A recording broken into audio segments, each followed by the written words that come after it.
1945 সালের 6ই আগস্ট, সময়টা 8টা 15 মিনিট। জাপানের হিরোশিমা শহরের মানুষগুলো সবেমাত্র তাদের দিন শুরু করছিল। কেউ অফিসে যাচ্ছিল, কেউ বাচ্চাদের স্কুলে পাঠাচ্ছিল, কেউ বাজারে যাচ্ছিল। এরপর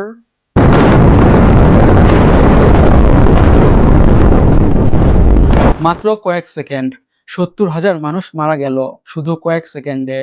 এটা ছিল মানবজাতির ইতিহাসের সবচেয়ে ধ্বংসাত্মক একক আঘাত। আর অবভিয়াসলি এই ঘটনার পেছনে ছিল একটি জিনিস, নিউক্লিয়ার বম্ব বা পারমাণবিক বোমা।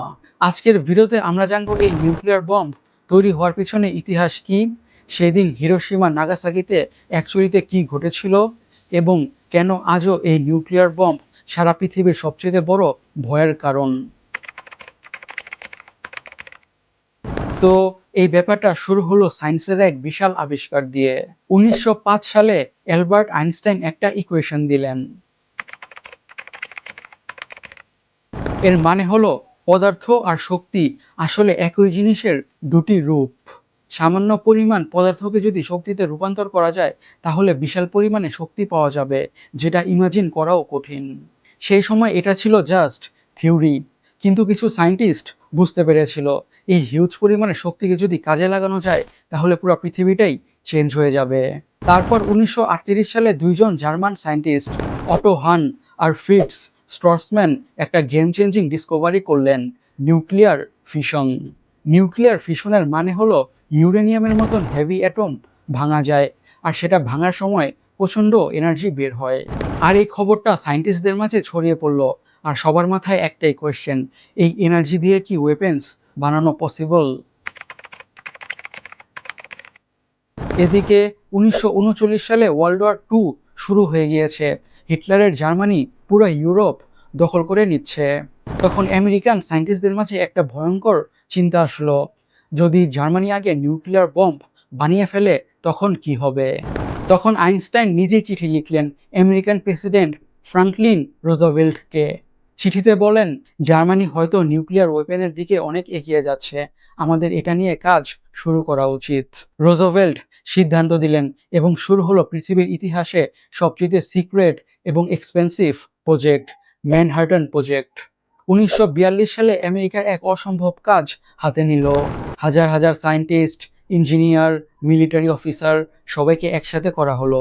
গোল একটাই, পৃথিবীর সবার প্রথম নিউক্লিয়ার বম্ব বানাতে হবে। এই প্রজেক্টের লিড দেওয়া হলো দুজনকে, মিলিটারি সাইডে জেনারেল লেসলি গ্রোভসকে এবং সায়েন্টিফিক সাইডে রবার্ট ওপেনহাইমারকে। ওপেনহাইমারকে অনেকে বলে father of the atomic bomb. আর অবভিয়াসলি ওপেনহাইমার ছিল অসম্ভব ব্রিলিয়েন্ট একজন লোক, কিন্তু পরে তিনি নিজেই বলেছিলেন, trying to persuade the prince that he should do his duty, and to impress him takes on his multi-armed form and says, "Now I am become death, the destroyer of worlds." I suppose we all thought that one way or another. এই পুরো কাজটি হয়েছিল new মেক্সিকোর মরুভূমিতে loss আলামোস নামের একটি secret শহরে। আর একটা ইন্টারেস্টিং ফ্যাক্ট হচ্ছে, সেই শহরটা গভর্নমেন্টের অফিসিয়াল ম্যাপেও ছিল না। এই প্রজেক্টে কাজ করেছিল পৃথিবীর কিছু সেরা scientist, Enrico Fermi, Niels Bohr, Richard Feynman সহ আরও অনেকে।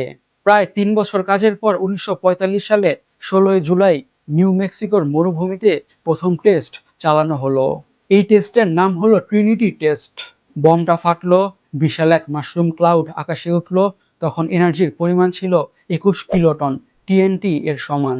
সেই দিন থেকে মানব জাতি ঢুকে গেল নতুন এক এরাতে, এবং এইভাবেই তৈরি হলো নিউক্লিয়ার বম্ব।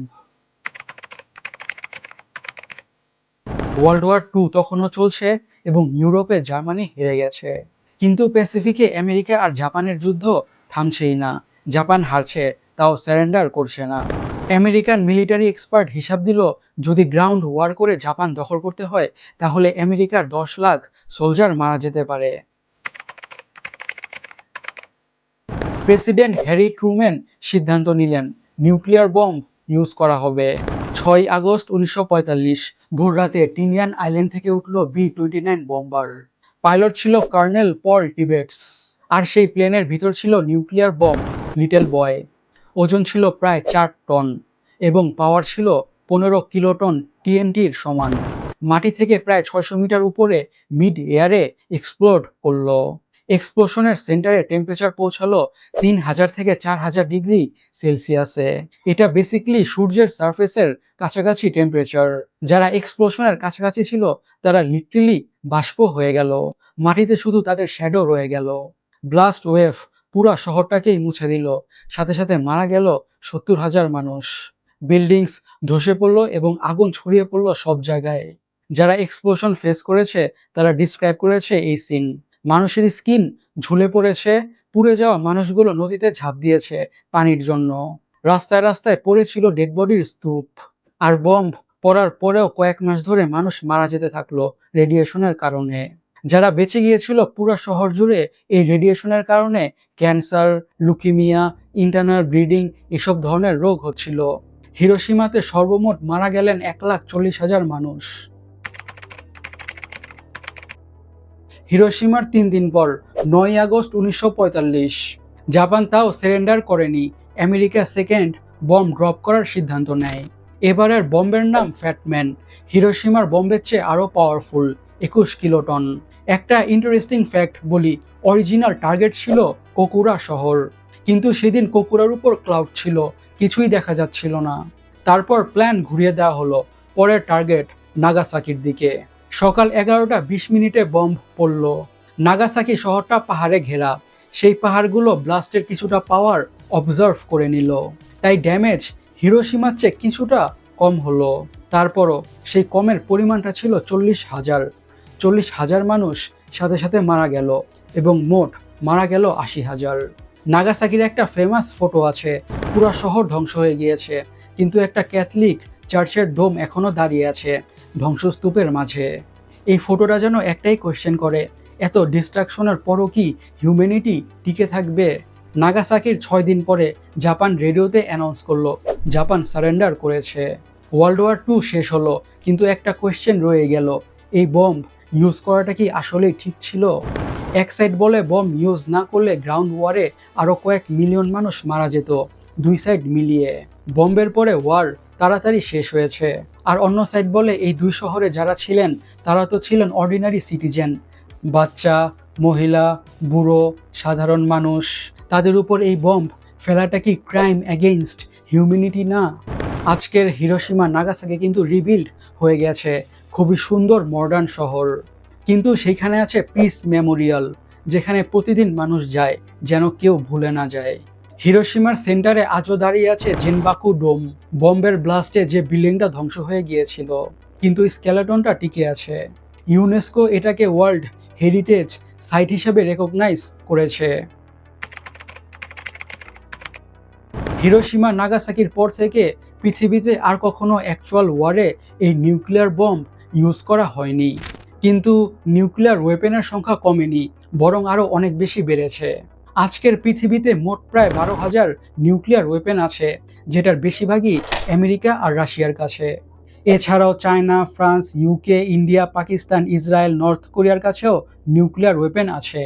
আর সবচেয়ে ভয়ঙ্কর ব্যাপার হলো এই নিউক্লিয়ার ওয়েপেন্সগুলা হিরোশিমার তুলনায় 100 থেকে 1000 গুণ বেশি পাওয়ারফুল। কিন্তু আমেরিকা, রাশিয়ার কাছে এমন বম্ব আছে যেটা 1 মেগাটন, মানে 1000 কিলোটন। এরকম একটা বম্ব কোনো সিটিতে পড়লে এক মুহূর্তে পুরো সিটি বা শহরটা মুছে যাবে।